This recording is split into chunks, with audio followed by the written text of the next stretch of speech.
Welcome to this second stream. So, not a streaming, but it's a stream which will hopefully take us into ancient Greek philosophy and take us back to Plato, but in a more broader sense. So, the primary goal is not to go into one of his dialogues, not to go into the primary sources themselves, but you know, try to work out and try to attempt and try ourselves into um, getting the original scene of ancient Greek philosophy and of philosophy itself into some preliminary, thoughtful, comprehensive form, you could say. Okay, so and as you can read here, the title of this you know series of sessions is "The Voice of Philosophy," and the subtitle in brackets "About an Old Medium." So the old medium is the voice, and it's the old medium of philosophy. Okay, as we will see, and we will see why this is the case, and try to get a sense of why the in particular the voice becomes important for philosophy in differentiation and in interrelation, of course, from the beginning with writing. Okay, and so I hope we can learn from, or in this ongoing discussions, the importance to go back to the classics and to study, you know, ancient Greek philosophy and or all kinds of classics in philosophy, and that we can really learn something from there and take something from there that is important and ever more important. So obviously, not obviously, but for some who will hear this, it might sound hilarious because, right? So for in terms of philosophy, in terms of thinking and theoretical debates and discourse and its order, its logos, it's in a way it's the most important thing to go back to the classics because there everything is first, but also in the most profound way unfolded, or in a really profound way at least, that is important for everything that comes after. And so we can learn, yeah, the most from thereupon, right? Okay, but nevertheless, as we are, as I said, this is really a channel for beginners and for starters that want to get a grip into the philosophical debate and discussion and method, and get a sense for setting apart different problems and topics and topoi in terms of the philosophical discourse. Yeah, I hope I can stress and kind of carve out and work out in this series the the utterance and sheer necessity to study ancient Greek philosophy. Okay, so with this being said, we start with a quote, an alleged quote attributed to Plato. So you can read it here in English. "We can easily forgive a child who is afraid of the dark. The real tragedy of life, however, is when men are afraid of the light." Okay, so what is striking about this quote, it's only allegedly from Plato, and you will find this perhaps, probably, often when you are a beginner and you don't know, as I did, or I do, still do, still do. I lay the emphasis on that. As you're unfamiliar with philosophy, but then also with the specific texts and the thinkers, you fall easily into the trap and just take attributed quotes as being original, right?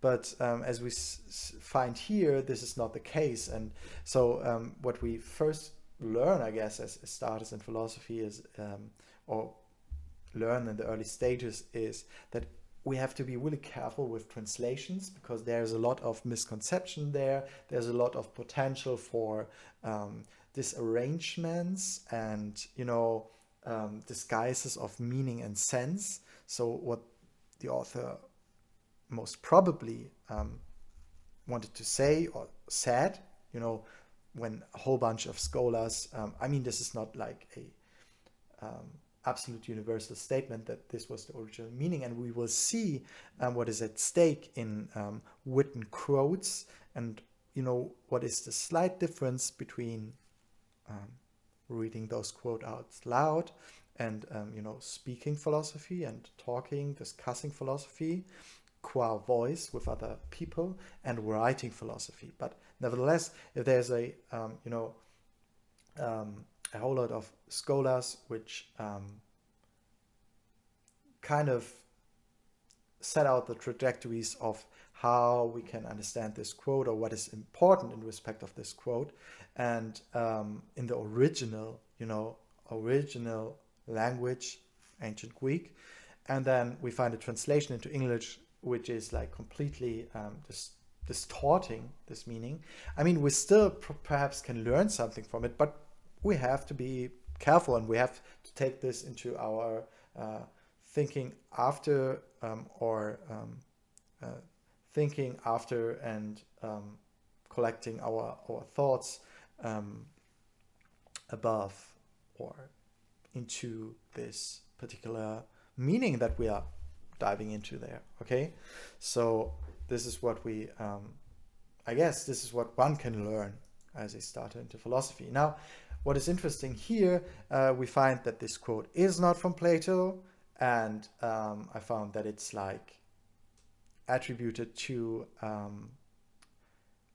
a letter written by Lucius Annaeus Seneca the Younger, and there the quote allegedly says, "We are as much afraid in the light as children in the dark." Okay, so one can see kind of the the reference between those quotes, or the parallelization. But then again, the quote is not from Seneca, so it's not from the Roman Stoic philosopher, dramatist, and statesman. Rather, is a paraphrase of a paraphrase, and it's originally from philosopher Titus Lucretius Carus. Okay, so Seneca is paraphrasing a longer passage from De Rerum Natura, on the nature of things, book 2, beginning with line 56, written by Roman poet and philosopher Titus Lucretius Carus. So it's not from Plato, it's not from Seneca, but it is from Lucretius Carus, and even by him, the original quote or the original statement saying reads different. Okay, so this is just to that we bear in mind the importance of being careful with searching for, making research on the quotes, learning about the original language, learning about how we can depict and differentiate different qualities in translation, or different attempts of translation, and try to train our skill to take our own position and to judge and make qualitative, differentiated judgment about these kind of topics. Okay, so but now we start. This being said, so this is not a quote by Plato, and it's, as in this sense, even if we can easily pinpoint it or want to pinpoint it to the allegory of the cave, it is not by Plato. But now we start, and I have here my first slide. Okay, so as I said, it's about this stream is about the voice of philosophy and about an old medium, which is the voice, okay? So usually we understand voice as a medium of meaning. So when we speak, when we make use of our voice, which like fills a room, and which can be like really strong and decisive, pinpointing some issue, some topic, or stressing some discussion and taking the discussion further, or conveying some meaning, some sense, something we, see in front of our inner eyes, or something which we came up with in our thinking, or something we observed, some empirical observation, or some phenomena we witnessed or that encountered us, right? And we want to make it understandable for ourselves or for others. We make use of the voice, most probably. We can also perhaps, engage in art forms. That would also be a possibility. But we can also, and a lot of time, make use of our voice, and we then do it as most probably as a medium of meaning. So we want to convey, to express some meaning by making use of the voice and by speaking. So what is really to stress here, that the voice was, from the beginning with Plato, let's say, not understood as a thing, object, or process. So not as a thing, not as something, like a stone, or like a book, or like, a hammer that is lying around. So not as a thing, not as an object that is like opposing us, or is thwarted against us, and not as a process, as we today study all kinds of organizational processes, something that is temporal, okay, that is that has a flow to it, that we can we can bring and depict in kind of a flow chart or a process chart, and kind of by making use of arrows, or that we think of something processual, something that is unfolding. Okay, no, nothing of this is the voice. But for the the spark of philosophy, the original scene of philosophy, the voice was precisely an event, not only any event, but the founding event of truth. So what could happen in language has this trait, and speaking to other people, engaging in dialogue, has this trait of founding, and this means of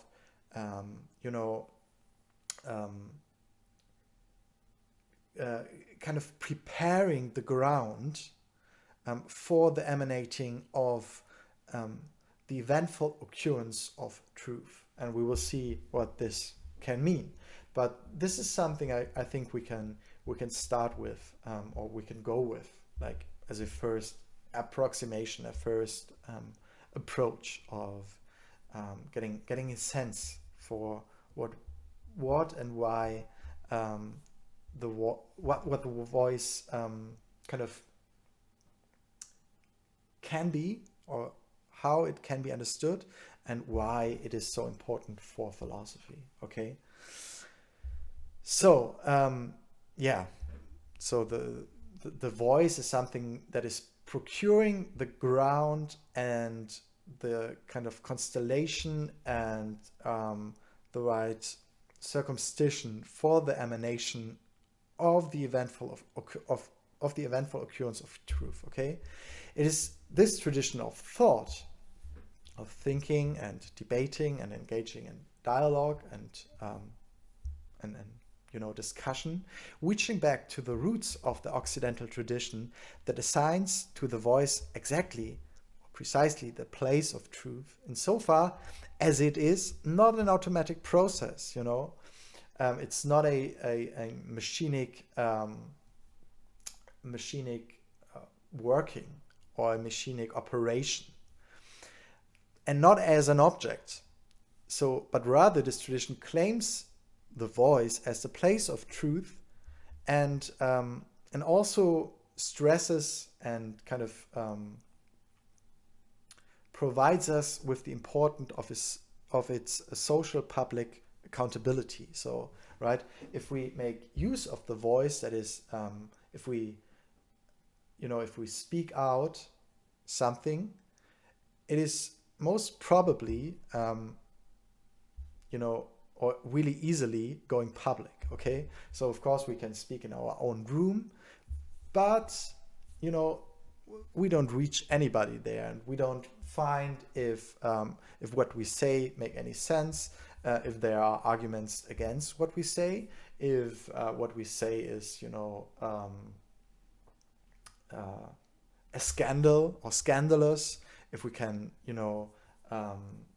pique something with or pique somebody with what we say, get something out of somebody else with what we've been saying. So this is only possible if we go into the public, right? And if we test our lines of thought, our lines of arguments, and engage in a dialogue, right? Okay. So the voice that knows itself, that touches itself, and that gives itself a voice.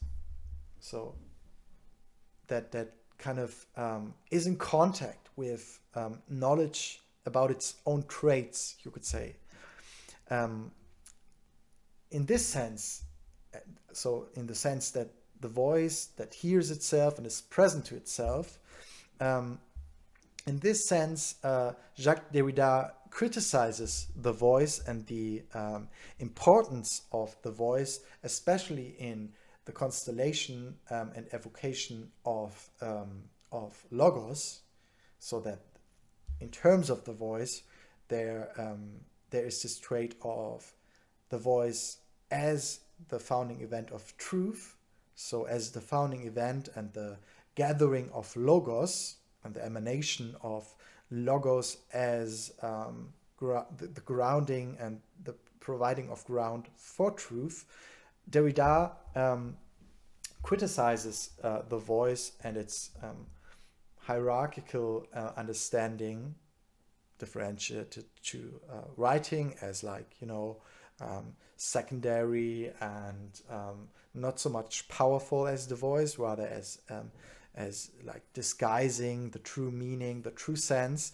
Derrida is criticizing the voice in this sense, in the term phonologocentrism. So he's not only criticizing the voice, but he's criticizing the voice in the constellation with logos and with centrism. So with putting the voice and logos at the center and always circling around the center, never reaching out, always the tradition of Western thinking, according to Derrida, I mean, put it sparely, is always roaming around and spinning around this center and never reaches out. Okay, there's no Copernican revolution, nothing in that sense possible.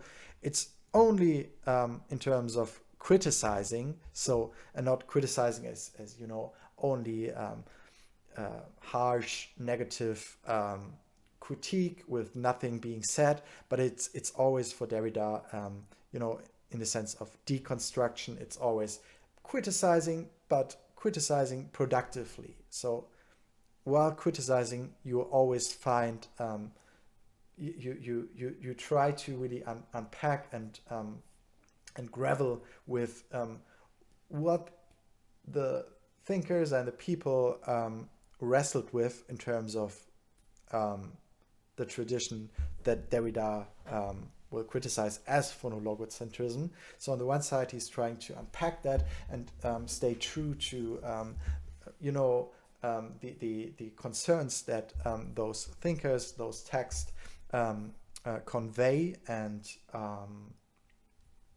bring about. But on the other side, we have to go beyond that, right? We have to set apart from this tradition, and we have uh, to take steps that are necessary to see something else, to think something else, something that is not circling around the center. And of course, the question is if that is possible. And this leads Derrida to the thinking about the trace. So he's well known for being a trace philosopher or a theoretician of the trace, but also of writing.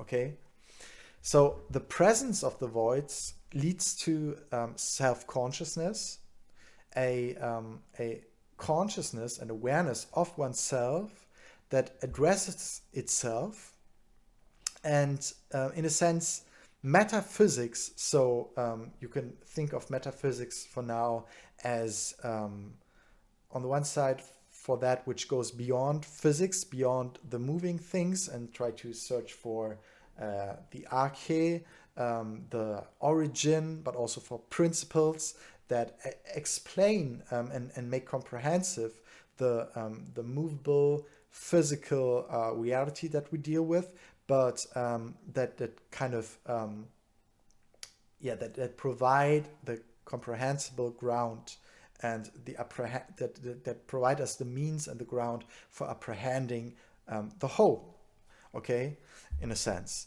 And metaphysics, if you want to think of it or approximate it in terms of sight, you can think of metaphysics as the view from nowhere. Okay, this is really a first approximation, but you can think of it. Okay, we have what we kind of ordinarily have is our egocentric view, and then so our a view and a sight that is like bounded back to our own perspective, okay, that we have as an individual, as a person. And then there is this view that looks from the outside, the look from nowhere, the sight from nowhere, the gaze that is either top down, the bird's eye view, or God's eye view, or that is standing right outside myself as I'm talking to somebody else, and is kind of objectively looking at the dialogue and can make judgment from another position that is not myself. Nevertheless, I, as a thinker, can, in terms of metaphysics, kind of reach out and think this position, not stand myself in this position, but think this position, okay, or think from out of this position. So not only from my own perspective, own narrowed down and bound perspective, but I can kind of turn my soul and my my thoughtful eye by thought itself into this position, okay? And so, okay, the presence of the voice leads to self-consciousness that addresses itself, that gives itself a name. So we give ourselves a name. We are in touch, it seems, with the presence of our voice, and that affects us, that has this trait of outer affection. So while we speak, we hear ourselves, and this has this trait of outer affection. So we ourselves affect us by speaking, okay? And in this, or with this being said, metaphysics closes into itself or on itself, and it comes back to itself from where it had never set off. This is what we will find with Derrida. So we never set off to anywhere. We don't reach out for that position, this look from nowhere. But when metaphysics closes on itself, and we find the presence of the voice, the full presence of the voice, come in contact and, reflecting and referring back to itself in terms of self-consciousness, it's that metaphysics closes for Derrida, and that is, we are still in the same position, but something has, come full circle, so to say, okay? And this has to do with the voice. So the source of truth and of meaning um, is referred to by Derrida to this fixed star of self-consciousness. Okay, so the voice ultimately proves to be structured by writing. This is Derrida kind of turning or subverting the the kind of relation that I just invoked, that what Derrida criticized about the tradition is that writing was subdued or subordinated to the voice and the dialogue that is engaging in voice and making use of voice that is happening through voice, and the meaning that and sense that is conferred or conveyed in terms of the voice. And now what Derrida tries to unpack and tries to work on is to show that the voice ultimately proves to be structured by writing, not the other way around. Okay, so he's completely subverting the relationship of the voice and writing. So, and this is leading to a tendential overlap of voice and writing, and eo ipso of event and machine, as we will see. Okay, so as I said before, the voice for the tradition or for philosophy and the tradition of philosophy is precisely not an automatic process. So it's not an operation of the machine. Nevertheless, with Derrida, what we find is an overlap between the automatic process and operation of symbolic operations, so basically symbol manipulations on a large scale and with a high frequency. A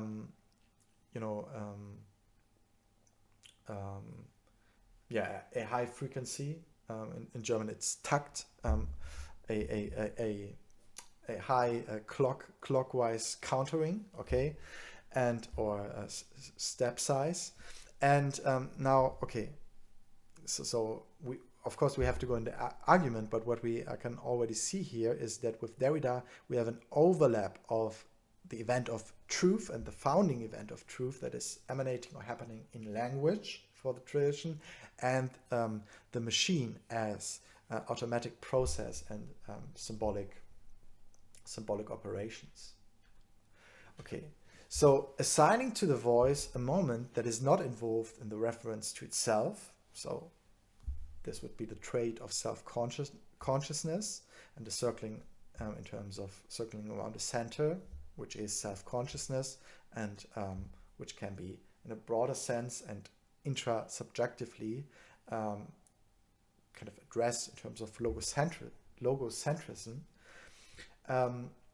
So assigning to the voice a moment that is not involved in the reference to itself, but also does not belong to the order of the signifier. We will see what the signifier is, but for now you can think of it as a mark, a cut or a inscription, as you carve an inscription in a wooden tree. You can think of it as a signifier, or you have a wood stick and you make a cut, a little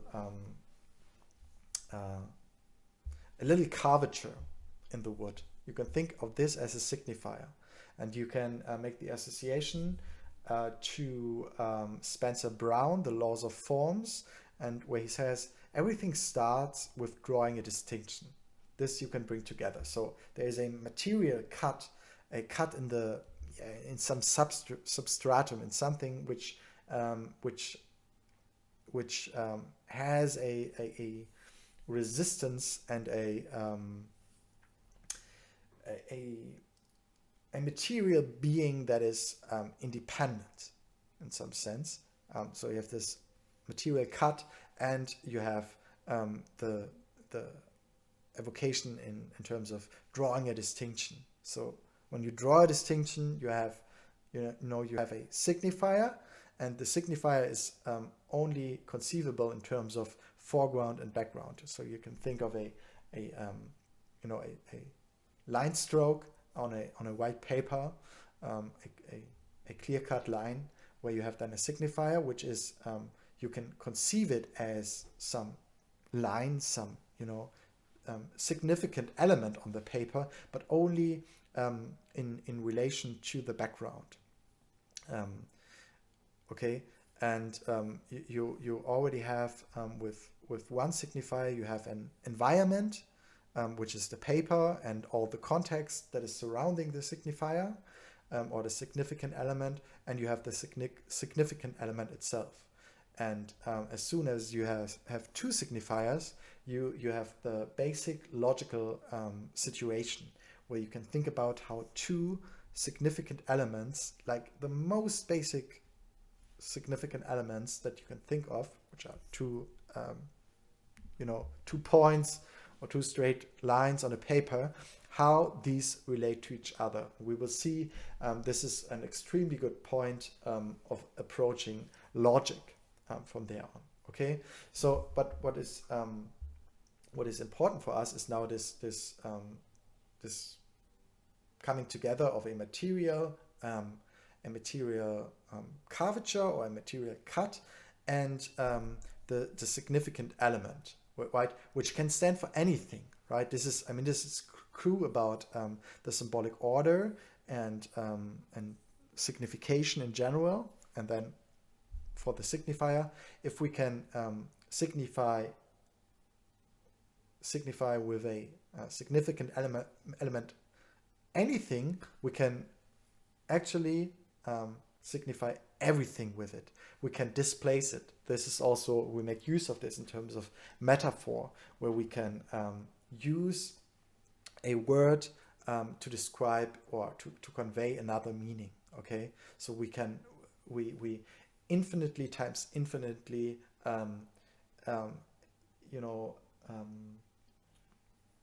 multiply our possibilities. And there is a great movie which is about a girl which was not used to speaking, or which was not trained and not educated, not provided the right care with speaking, and growing up in a community of in a relationship to parents which speak, which is quite, there's a quite an instinct to parents to speak with their children, but and to speak with them in a really distinctive and really remarkable manner, which is really childish, but there's a certain significance to that and a certain importance. But in her case, it was not the case. Now she gets a trainer, coach, which is an elderly woman, and which trains her to name things. And there's this aha moment where it's like, there's a whole new world opens up when she finds how one can name and how one can use significant elements, which are also names, but also the most basic significant elements, the drawn line on a paper to mean something, and to mean something specific.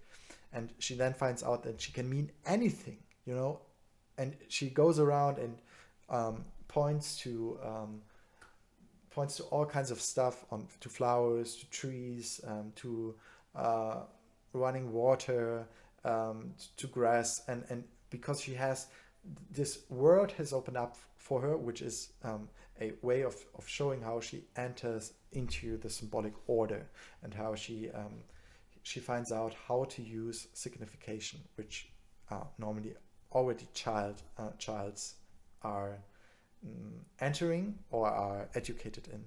So already childs are entering the symbolic order. This is then important for when we go into Lacan. Okay, so this being said, assigning to the voice a moment that is not involved in the reference to itself, so self-consciousness affecting itself, but also does not belong to the order of the signifier. So what I said, material curvature or material cut and a significant element, draw a distinction. Think of Spencer Brown. Everything begins with drawing a distinction, line on a paper. We then place ourselves outside the Derridian paradigm, in the moment where we assign to the voice something that brings its self-presence into an imbalance, but is not due to the order of writing and writingness. Okay, so with this last half sentence, but it's not due to the order of writing and writingness. It is that it's not simply that we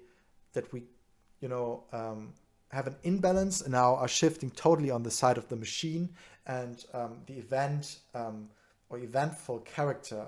So this emanation and unfolding and happening of truth, the happenstance of truth, um, is not simply away, but there is an imbalance. But nevertheless, we are not simply on the side of writing, which equals in this case or refers to symbolic operations, symbolic machinic processes, and symbol manipulation. Okay, so in the moment where we assign to the voice something that brings its self-presence into an imbalance, but is not due to the order of writing and writingness. So we assign to the voice a trait that brings the self-presence, so the self-reference, the relationship to itself of self-consciousness, into an imbalance. So the voice is then not the the presence of ourselves to ourselves in a way that we can reflect and have a reflected relationship of self-consciousness. This is not what we will have there, because there's an imbalance due to a moment which we will assign to the voice. I will come to this in a second, but we also not come out in a total imbalance where this moment of events, of happening, of occurrence, the event of truth, where it's fully gone and we just end up with symbolic machinic operations.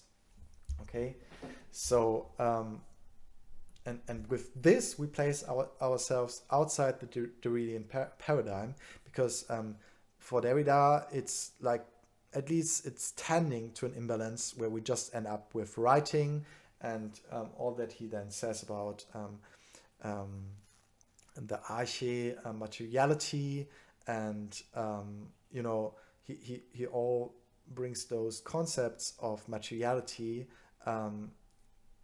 or he all finds them bound and hanging together with the signifier and with significant speech, and this means operations and processes of signification, which then are really, really tending to symbolic operations of the machine. Okay, and but we want to place ourselves here with Lacan, a French psychoanalytic theoretician, outside this Derridian paradigm, and why I will explain later. Okay, so this moment of memory, anamnesis, quite in a Platonic sense of remembrance, relating two moments, namely the voice and philosophy. So these are our themes: the voice as an old medium, as the medium of philosophy, as the medium in which there's the founding event of truth happening as an event, as an happenstance, an occurrence, and which is like in a deep and profound relation to philosophy and its tradition. Okay, so philosophy shows in its history a very ambivalent relation to the voice. It consists of books, and its power seems to lie in writing. So there is, when you dive into philosophers, you find all kinds of writings, and you will have, mainly in the age of the internet, you will have thousands and loads of texts, and you are overwhelmed with signifiers, with letters. But at its beginning with Plato, it is philosophy as an oral dialogue, as a situation of speaking out, and of witnessing other people speaking, and of encountering what is happening when one engages in a spoken dialogue in that is, of course, engaging in philosophical topics, but also in everyday topics which are irritated by philosophical questions.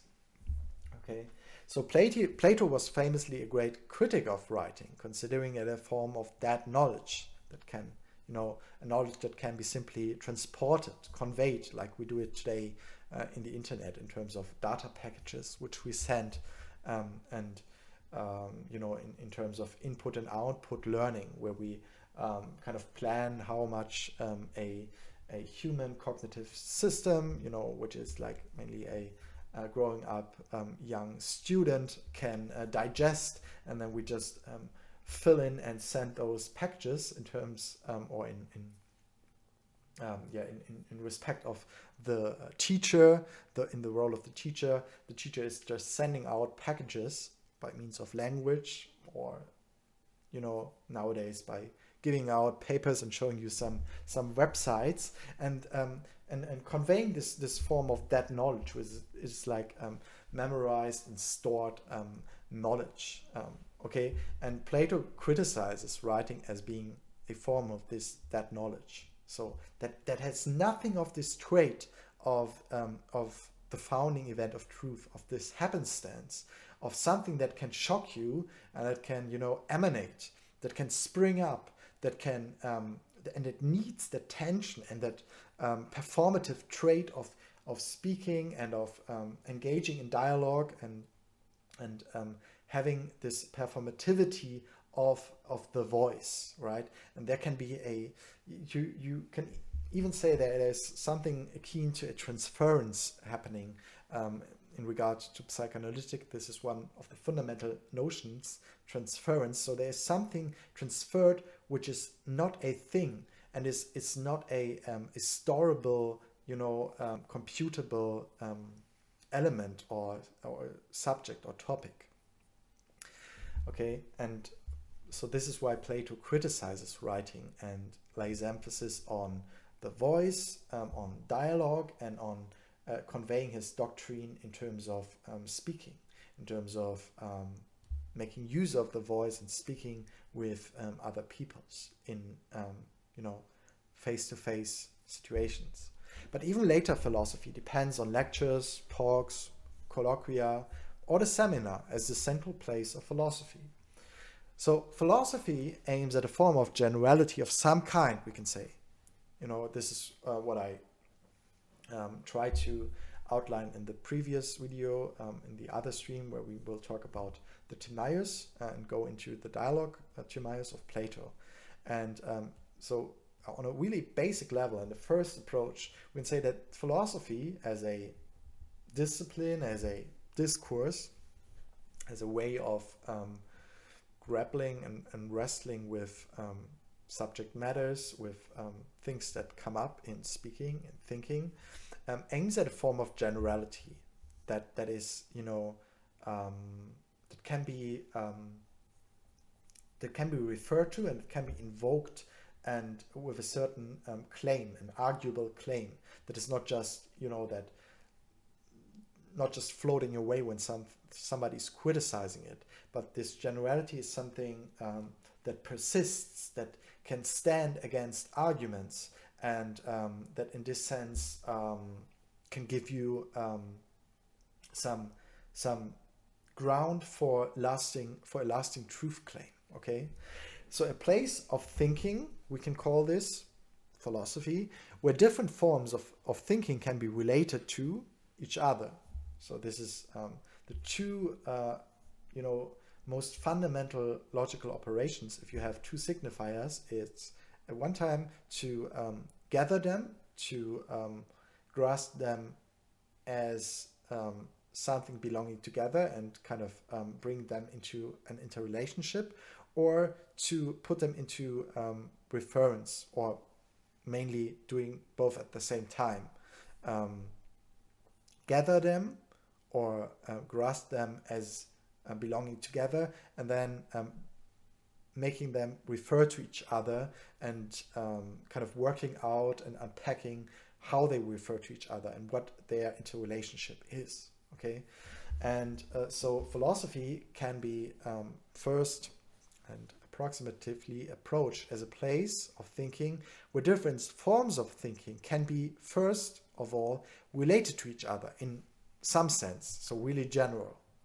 Or we start really general here, and where they are at least linked in a context that can be understood universally, so that everybody can